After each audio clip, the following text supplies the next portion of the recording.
All right, next, if you've got your auto sampler, now's the time to install it.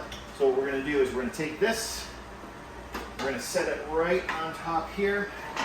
If you take a look, there is a circle that lines up and it's gonna match perfectly around our injection port. And you see that there's an outline of the bottom of our auto sampler. They line up, it drops in place, and that's it. We're gonna connect up the back of it. Back here, you're going to use your cable that came with your auto sampler. The square end connects up to the auto sampler. The USB end connects up down here where it says AS comms. We're gonna plug that in. And then there is another cable here that connects right here to where it says ASPWR. It stands for auto sampler power. Once you connect that up, your auto sampler should come to life.